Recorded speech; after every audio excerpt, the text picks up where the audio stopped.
Fisiología del gusto.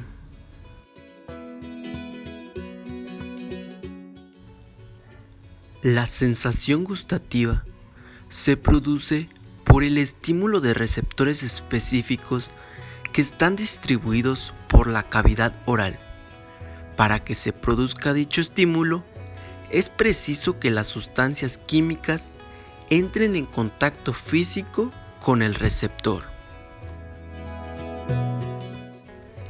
En el humano existen dos sentidos químicos, el gusto y el olfato, íntimamente relacionados.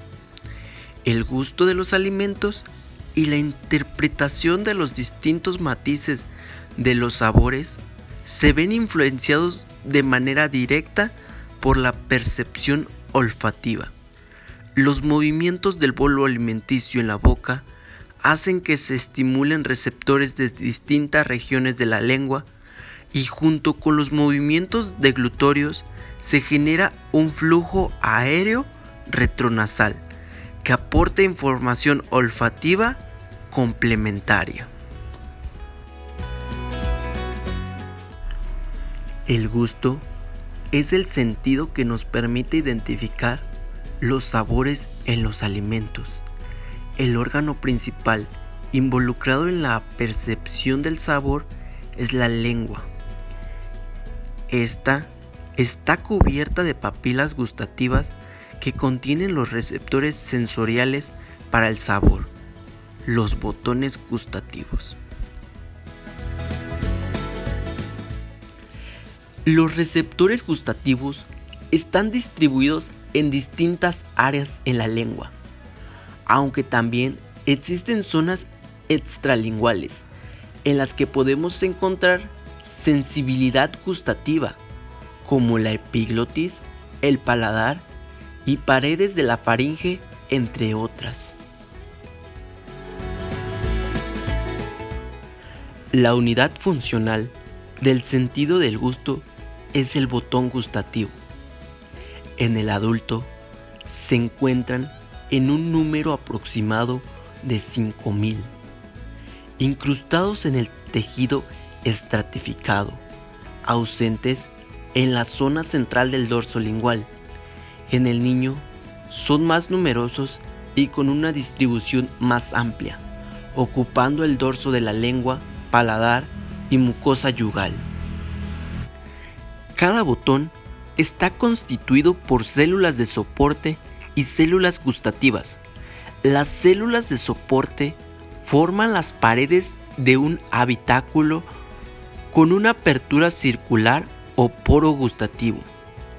La cavidad está ocupada por varios receptores gustativos, junto con un relleno de células de sostén.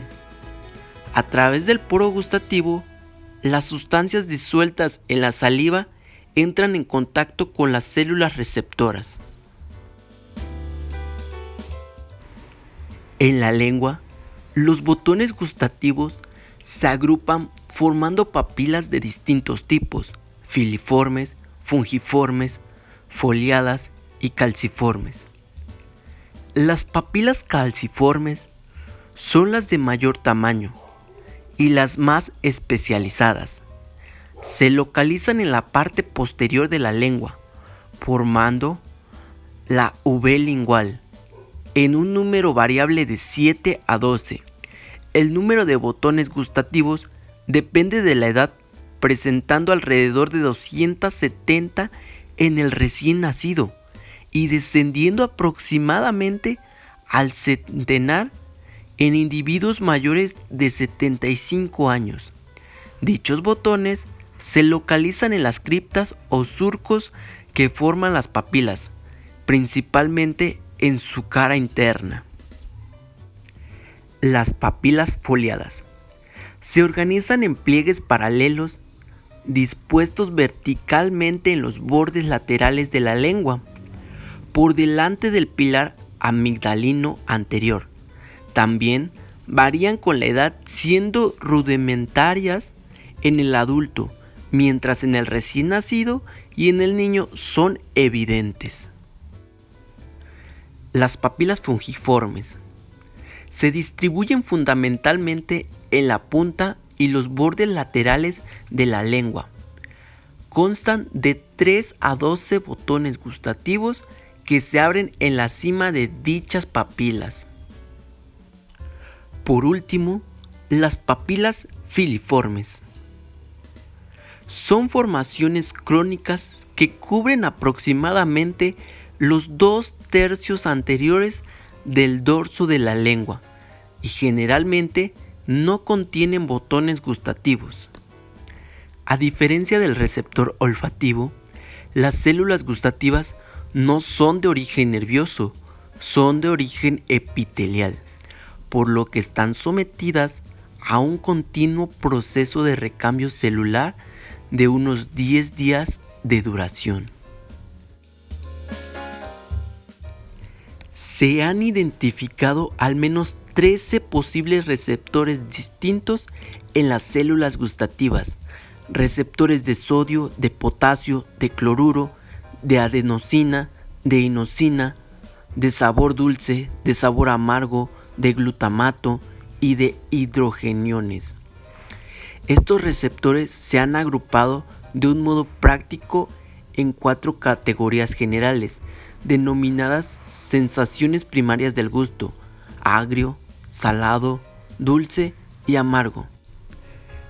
Tradicionalmente se establecía una distribución topográfica de los sabores en la lengua. La punta es más sensible al dulce, los bordes laterales lo son al salado y al ácido en su mitad anterior y posterior respectivamente, mientras que el sabor amargo se detecta principalmente en el tercio posterior de la lengua. La zona central del dorso de la lengua presenta poca sensibilidad gustativa. El sabor salado se debe a sales ionizadas, aunque los iones también contribuyen. Los principales responsables del sabor salado son los cationes de dichas sales. Los principales canales implicados son los canales de sodio, no voltaje dependiente. El sabor agrio está producido por ácidos. La intensidad de la sensación gustativa depende de la concentración de hidrogeniones. Cuanto más fuerte sea el ácido, mayor es la sensación. Los canales responsables de esta respuesta son canales de potasio voltaje dependientes. El sabor dulce está producido en la mayoría de las ocasiones por compuestos orgánicos, azúcares, glicoles, alcoholes, aminas, esteres y aldehídos, entre otros. La transducción de estas señales está mediada por receptores canales ligados a proteína G y a la vía del adenosín monofosfato cíclico, que tendrá como resultado final la modificación del grado de apertura de canales potasio con la consiguiente acumulación de cargas positivas intracelulares y la despolarización de la membrana. El sabor amargo, al igual que el dulce, está producido casi en su totalidad por sustancias orgánicas en vez de agentes químicos. Se piensa que son los dos tipos de sustancia que producen fundamentalmente este sabor: los alcaloides y las sustancias orgánicas de cadena larga que contienen nitrógeno. Se piensa que los receptores implicados en la transducción del estímulo son similares a los del sabor dulce, aunque también se ha sugerido que en la percepción del sabor amargo pueden intervenir canales iónicos y protónicos. La estimulación de los botones gustativos se produce por despolarización de las membranas de sus células. La aplicación de una sustancia estimulante provoca una pérdida del potencial de membrana, es decir, la célula gustativa se despolariza.